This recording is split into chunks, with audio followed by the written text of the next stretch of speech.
Det er ved at være tid til SRP, og i den forbindelse der får du brug for at gå ind og hente din SRP-opgaveformulering, og du får brug for at kunne aflevere din opgave efterfølgende. Begge dele foregår herinde på siden, der hedder netprøver.dk. Den ser sådan her ud. Herinde der har du mulighed for at se nogle vejledningsvideoer, men det er det, som den her video går ud på også, så der er ingen grund til at se dem. Du kan også teste dit udstyr for at se, om din browser er opdateret, om du kan gemme PDF-filer osv. Klik på den der, og så får du en fejlmeddelelse, hvis systemet ikke kører på din computer. Det jeg vil vise her, det er, hvordan man finder sin opgave, og hvordan man logger på. Og det foregår hernede ved at trykke log på, naturligvis, og så skriver du HOL for Holstebro, og finder Uddannelsescenter Holstebro hernede på listen. Man kan bruge NemID eller Unilogin. Jeg bruger mit Unilogin, og den kan huske mig, for jeg har været herinde før.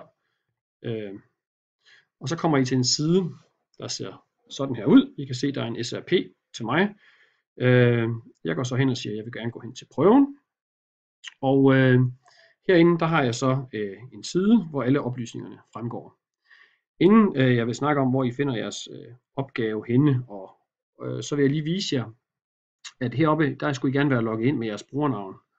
Og der har man så mulighed for at gå ind i rette i sin profil. Og der er det en god idé at sikre sig, at systemet har jeres e-mailadresse. I kan se, at min e-mailadresse er herinde. Så kan man tilføje sin e-mailadresse, så man kan modtage en kvittering på den e-mailadresse. Man kan også tilføje sit telefonnummer, og så lige trykke gem rettelser.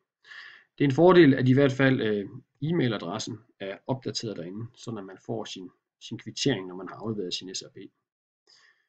Når det er gjort, så inde på jeres forside herinde, når I går til prøven som sagt, så får I en side, der ser sådan her ud, og i SRP-sammenhæng, så vil der være et hoveddokument, som er selve jeres SRP-opgaveformulering. Det vil sige, at I går ind og klikker herinde, og så kan I hente den ned på jeres computer. Så ligger den hernede. Og I kan så se, at den er så tom i mit tilfælde, men der vil jo så stå jeres fag og jeres vejleders navne, og så selve problemformuleringen. Og det er den underskrevne opgaveformulering, der ligger herinde. Hvis der er ekstra materiale i jeres SRP, som hører sammen med problemformuleringen, så vil det være herovre i ekstra materiale, og på samme måde så klikker man bare på linket, og så henter man sit ekstra materiale ned på sin computer.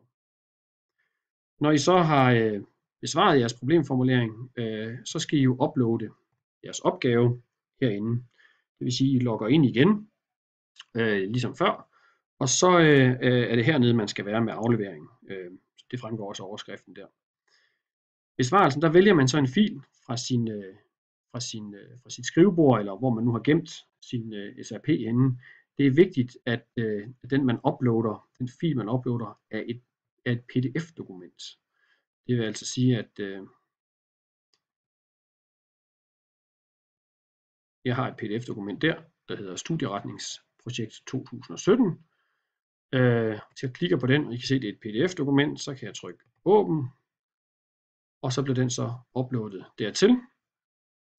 Jeg har mulighed for at gå ind og omdøbe det, hvis jeg trykker på det her ikon, hvis jeg nu gerne vil give det en anden titel. Jeg kan slette det igen, hvis det var det forkerte dokument, jeg kom til at uploade. Og endelig så kan jeg hente det ned for at dobbelttjekke, at det er den rigtige opgave, jeg har afleveret.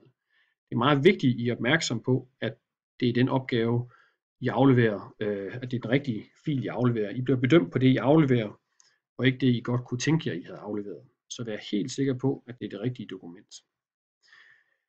Der er også mulighed for at aflevere ekstra materiale, men det er altså kun i det tilfælde, at man ikke har mulighed for at flette sine PDF-dokumenter sammen. Hvis man for eksempel har bilagsmateriale, som man ikke har mulighed for at lægge ind i hoveddokumentet, så er der den mulighed, at det kan lægges ind som ekstra materiale.